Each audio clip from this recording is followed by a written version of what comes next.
আওয়ামী সুবিধাভোগীদের উপদেষ্টা হিসেবে নিয়োগ দেয়া এবং ফ্যাসিবাদের দোষীদের পুনর্বাসনের প্রতিবাদে আজ বিক্ষোভ হয়েছে। সেখানে ফ্যাসিবাদ বিরোধী বিপ্লবী ছাত্র জনতা ছিল, ছাত্র সমন্বয়করা ছিল। সুবিধাবাদীরা আসলে কারা কারা এই সুযোগগুলো নিয়েছে?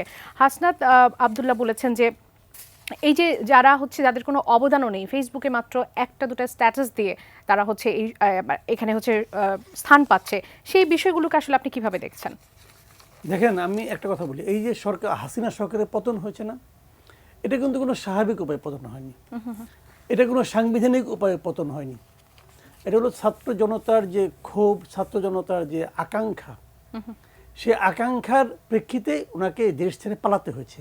এটা হলো রিয়েলিটি। তো হাসিনা চলে যাওয়ার পর যে সরকারটা আসবে, সেই সরকারটা কিন্তু ছাত্র জনতা এবং সাধারণ মানুষ সেই আকাঙ্ক্ষাটাকে ধারণ করবে, এই প্রত্যাশার করাটা কিন্তু আমি কোনো অন্যায় মনে করি না, এবং এটাই স্বাভাবিক। আমরা সেই প্রত্যাশাই করেছি। ইন্টারেস্টিং হলো কি, প্রথমে সব মিলে 21 জন হলো এতদিন, আজকে আরও 3 জন, মোট 24 জন উপদেষ্টা। এই 24 জন উপদেষ্টার মধ্যে আমি তো মনে করি 5 থেকে 6 জন ছাড়া বাকিদের এই গণ অভ্যুত্থান, এই যে আপনার যে অভ্যুত্থানটা হয়েছে, যে আন্দোলনটা হয়েছে, ধরেন আমি যদি মানে আপনার জুলাই মাসটা ধরি এবং এখানে আরও 5 দিন ধরি, এই আন্দোলনের সঙ্গে তাদের শারীরিক, মানসিক, অর্থনৈতিক কোনো ধরনের ইনভলভমেন্ট ছিল না, কোনো ধরনের ইনভলভমেন্ট ছিল না। তারা এক কলম এক খোঁচা লেখেও নেই কোথাও। তাদেরকে যোগ্যতার ভিত্তিতে শুধু তাদেরকে যুক্ত করা হয়েছে।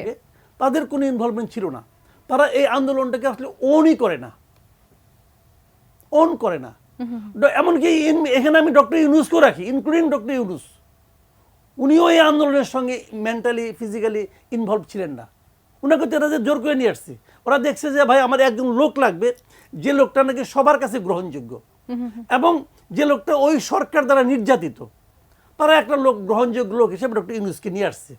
খুবই উত্তম, আমি ইউনূসের নির্বাচনে কোনো আপত্তি করছি না, কিন্তু ইউনূস সাহেব যাদেরকে নির্বাচন করলেন এদের কোনো ইনভলভমেন্ট নাই, এটাই রিয়েলিটি।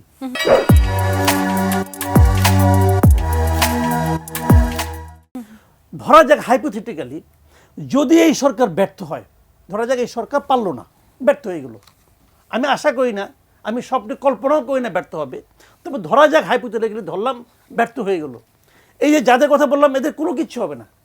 বিপদে পড়বে কে? এই 3 ছাত্র প্রতিনিধি যারা আছে সরকারের মধ্যে, ডক্টর আসিফ নজরুল বিপদে পড়বেন, আরও কয়েকজন এরকম এই হাতে গুলো 5-6 জন লোক বিপদে পড়বে, আর কেউ বিপদে পড়বে না। তারা অবসরপ্রাপ্ত ছিল, আবার অবসর জীবনে চলে যাবে, কোনো সমস্যা, তাদের কোনো সমস্যা হবে না ভাই। এইটাই ডক্টর বিদেশ চলে যাবে, কোনো সমস্যা নাই। এইটাই হলো রিয়েলিটি। আমাদের উচিত ছিল, ডক্টর ইউনূসের সমস্যাটাকে আমি বলি, উনি আসলে এই দেশের আমাদের গর্ব, উনি এই দেশের জন্য অনেক সম্মান বিদেশ থেকে নিয়ে আসছেন, এগুলো সব বাস্তবতা। আর পাশাপাশি এটাও বাস্তবতা, উনি এই দেশকে অত ভালোভাবে গত 15-20 বছরে চিনেন নাই। এই দেশের মানুষ সম্বন্ধে ওনার ধারণা খুব কম, উনি বিদেশের মানুষ সম্পর্কে ধারণা বেশি ওনার। বছরের বেশিরভাগ সময় উনি দেশের বাইরেই থাকতেন। কাজে উনি যাদেরকে চেনেন, উনি মনে করেন যে এইটিই বোধহয় জগৎ। উনি যে লোকটাকে ভালো হিসেবে জানেন, উনি মনে করেন এছাড়া বোধহয় বাংলাদেশ আর কোনো ভালো লোক নাই। এই জন্য উনি ওই লোকগুলিকে নিয়ে আসছেন। ওই যে অনেকে ফান করে বলতো যে এ হলো এনজিও গ্রাম সরকার, কেন বলতো? উনি নিজে এনজিও করেন, ওনার বাড়ি চট্টগ্রাম, উনি গ্রামীণ ব্যাংকের প্রতিষ্ঠাতা, এই মিলে হলো এনজিও গ্রাম। উনি এর বাইরে আর কাউকে ভালো লোক হিসেবে চিহ্নিত না। ওনার তো সেই চেনার, এটা স্বাভাবিক না, এটা কিন্তু অন্যায় কিছু না, এটাই স্বাভাবিক। জি, একটু জিজ্ঞেস করি, সেটাই হয়েছে এখানে। তাহলে কি এখানে ছাত্রদের সিলেকশনে কি কোনো ত্রুটি থেকে গেল? ছাত্ররা সব সিলেকশন করছে এটা আমি মনে করি না ভাই। ছাত্ররা মূল লোকটাকে সিলেক্ট করছে, আর হয়তো তাদের কিছু সাজেশন। আমি আসলে ওই পয়েন্টটা নিয়ে আসলে কথা বলতে চাচ্ছি। এটা ওরা বলতে পারবে, আমি জানি না। সাজিদ, আপনি কি মনে করেন যে কোথাও কি কোনো ত্রুটি রয়ে গেছে? বা যেমনটি জনাব মাসুদ কামাল বলছিলেন যে 5-6 জন ছাড়া কেউই আসলে এর সাথে কোনোভাবেই যুক্ত ছিল না, মানসিকভাবে না, শারীরিকভাবে না। আপনার কাছে কি মনে হয় সিলেকশনে কি কোনো ত্রুটি রয়ে গেল? দেখুন, আমি ওনার সাথে হচ্ছে বেশ কিছু জায়গায় একমত। আসলে যে জায়গাটি হচ্ছে যে আমরা অবশ্যই আমাদের জায়গা থেকে এমন একজন মানুষকে চাচ্ছিলাম, যেখানে যে জায়গাটি নিয়েছেন প্রফেসর ডক্টর মোহাম্মদ ইউনূস, যে যিনি আসলে পুরো বিশ্বব্যাপী তার ওই গ্রহণযোগ্যতাটি রয়েছে, এবং আমরা মনে করি যে ওই মুহূর্তে আমাদের ওই সিচুয়েশনে আসলে তার সাথে আমরা আরেকটি পাশাপাশি ফেস রাখতে পারছিলাম না, যেটি তার অপশন হতে পারতো।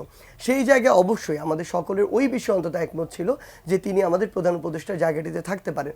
এবং এই অংশটুকুর সাথেও আমি অনেকটাই একমত যে আমার জায়গা থেকে বা আমাদের জায়গা থেকে এখন আমরা অনেকটা মনে করি যে আসলে যেই মানুষগুলো এই আন্দোলনের সরাসরি রাজপথে নেমেছে, যেই মানুষগুলো জীবনের যে মায়া, সেই মায়াকে একপাশে রেখে পরিবারের মানুষগুলোর প্রতি তার যে মায়া, ভালোবাসা, দায়বদ্ধতা, সেগুলোকে একপাশে রেখে ওই 18 জুলাই বলি, 19শে জুলাই বলি, 3 তারিখ, 3 অগস্ট, 4 অগস্ট, 5 অগস্ট, যেই মানুষগুলো জীবন বাজি রেখে রাস্তায় নেমেছে, তারা যেভাবে এই স্পিরিটটাকে ধারণ করে, তারা যেভাবে রক্তাক্ত লাশগুলো চোখের সামনে দেখেছে, আমার যারা উপদেষ্টা পরিষদের সম্মানিত উপদেষ্টা এখন রয়েছেন তারা সেভাবে দেখেনি। হয়তো তাদের অনেকে সেই সময় আসলে দেশেও ছিল না, সেই জন্য তারা এই যে এত বড় একটি বিপ্লব হয়ে গিয়েছে, অভ্যুত্থান হয়ে গিয়েছে, এটিকে তারা যেইভাবে আসলে নিজেদের করে ওন করে নেওয়া দরকার, যে স্পিরিটকে সামনে রেখে যেভাবে ছুটে বেরিয়ে এক জায়গা থেকে আরেক জায়গায় গিয়ে এই কাজগুলো করা দরকার, সেই স্পিরিটটা আমরা তাদের মধ্যে ওইভাবে দেখতে পাই না। ঠিক এ কারণে আপনি দেখবেন, আপনারা তো অনেক জায়গা থেকে আমরা এই কথাটি শুনছি যে সমন্বয়করা সবাইকে বসেছে। নো, এটা কখনো হতেই পারে না। উপদেশটা বসানো তো সমন্বয়কদের, এখনকার সমন্বয়কদের এই কাজ না। বরং আমরা আমাদের জায়গা থেকে মনে করি কোনো উপদেশটা যদি তাদের জায়গা থেকে তাদের যে কাজগুলো করা দরকার, যেই স্পিরিটকে ধারণ করে করা দরকার, যে স্পিড নিয়ে করা দরকার, ওই কাজগুলো যদি তারা না করে থাকে, আমরা তাদের বিরুদ্ধে রাস্তায় নামছি। আমরা তাদের বিরুদ্ধে যতটা তির্যকভাবে সমালোচনা করা দরকার সেটি আমাদের জায়গা থেকে আমরা করছি। এবং আমরা আমাদের জায়গা থেকে মনে করি যে তাদের যে প্রত্যাশাটি তাদের কাছে আমাদের রয়েছে, সেটি পূরণ করা থেকে তারা একটি দূরত্বে রয়েছে আসলে এখন পর্যন্ত।